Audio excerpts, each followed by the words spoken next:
इस 75 वर्ष की हमारी यात्रा ने अनेक लोकतांत्रिक परंपराओं और प्रक्रियाओं का उत्तम से उत्तम सृजन किया है और इस सदन में रहे हुए सबने उसमें सक्रियता से योगदान भी दिया है और साक्षी भाव से उसको देखा भी है। हम भले नए भवन में जाएंगे, लेकिन पुराना भवन भी, ये भवन भी आने वाली पीढ़ियों को हमेशा हमेशा प्रेरणा देता रहेगा।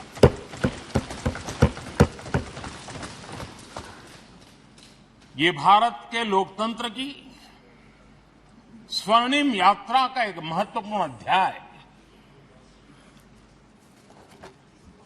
जो सारी दुनिया को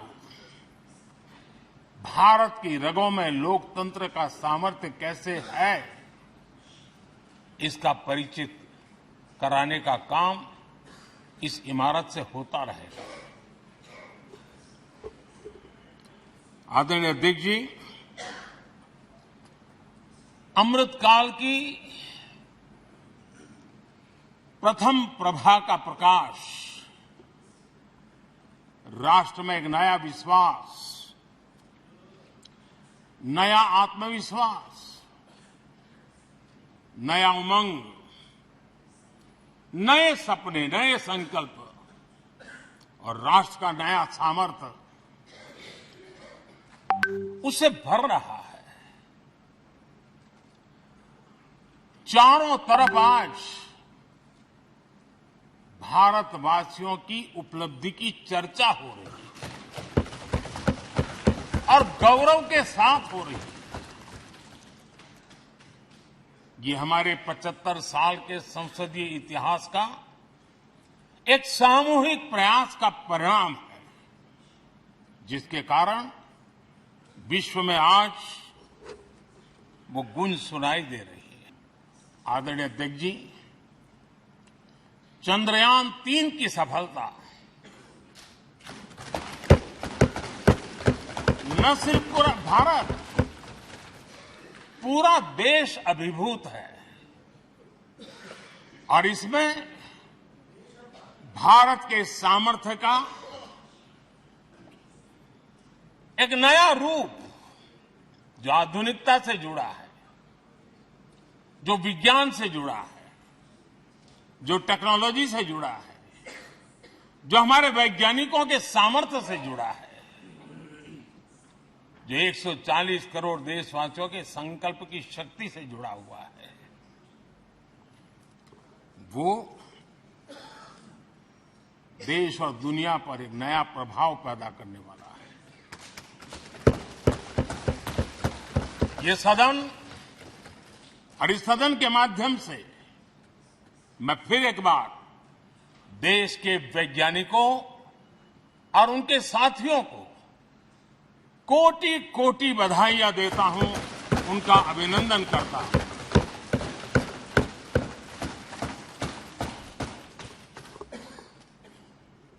आदरणीय अध्यक्ष जी, ये सदन ने भूतकाल में जब नेम की समिट हुई थी, सर्वसम्मति से प्रस्ताव पारित करके देश के इस प्रयास को सराहा था। आज G20 की सफलता को भी आपने सर्वसम्मति से सराहा है। मैं मानता हूं देशवासियों का आपने गौरव बढ़ाया है। मैं आपका आभार व्यक्त करता हूं। G20 की सफलता 140 करोड़ देशवासियों की है। ये भारत की सफलता है, किसी व्यक्ति की सफलता नहीं है, किसी दल की सफलता नहीं है।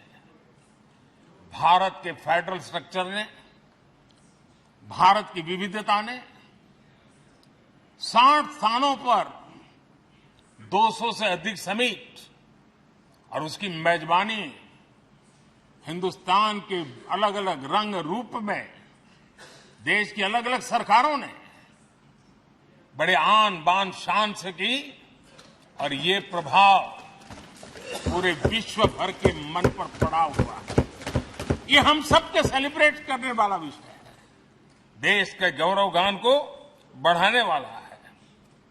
और जैसा आपने उल्लेख किया, भारत इस बात के लिए गर्व करेगा, जब भारत अध्यक्ष रहा उस समय अफ्रीकन यूनियन इसका सदस्य बना।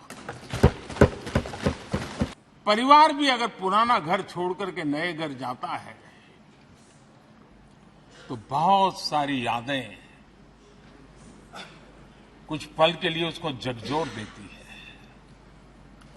और हम जब ये सदन को छोड़ के जा रहे हैं तो हमारा मन मस्तिष्क भी उन भावनाओं से भरा हुआ है, अनेक यादों से भरा हुआ है। खट्टे मीठे अनुभव भी रहे हैं, नोकझोंक भी रही है, कभी संघर्ष का माहौल भी रहा है और कभी इसी सदन में उत्सव और उमंग का माहौल भी रहा है। ये सारी स्मृतियां हमारे साथ हम सबकी साझी स्मृतियां हैं, ये हम सबकी साझी विरासत है और इसलिए इसका गौरव भी हम सबका साझा है।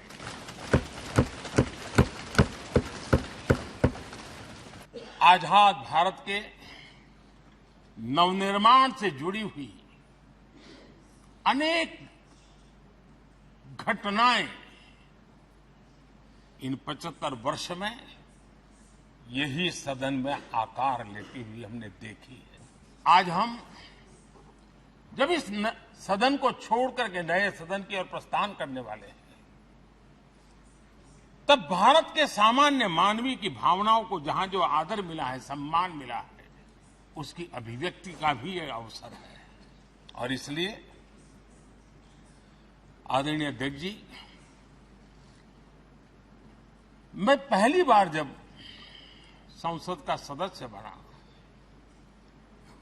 और पहली बार एक सांसद के रूप में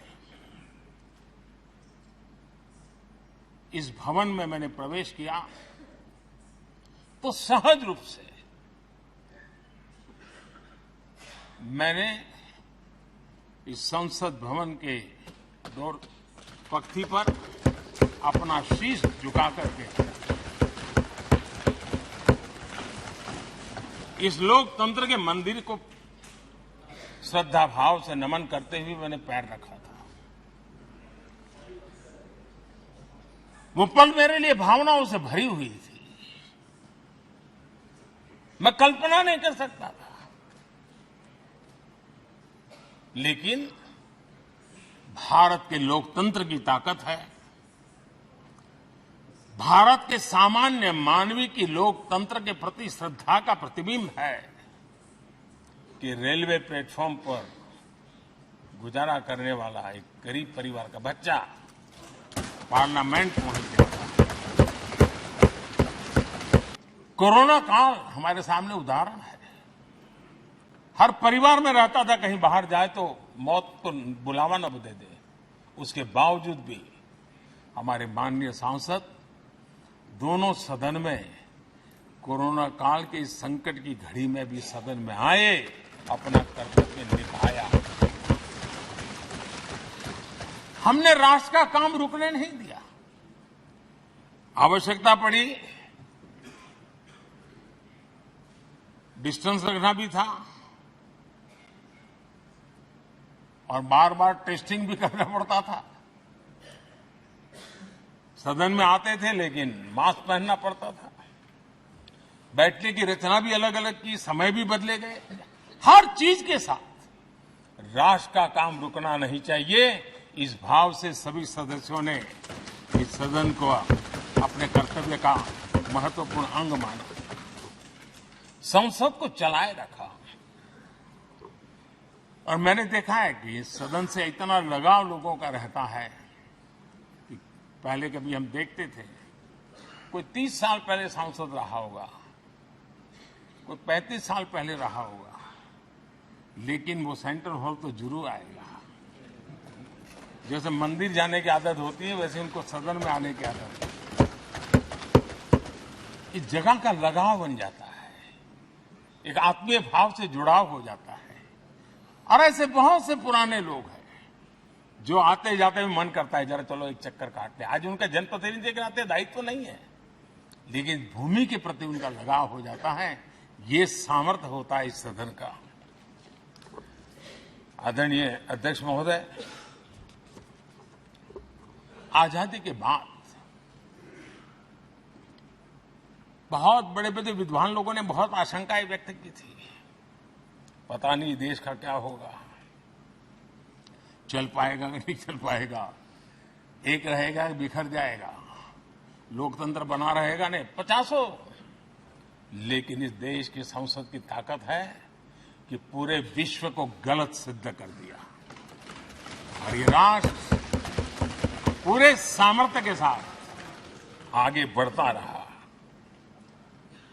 और इस विश्वास से कि हम भले आशंकाएं होंगी, घने काले बादल होंगे, लेकिन सफलता प्राप्त करते रहेंगे।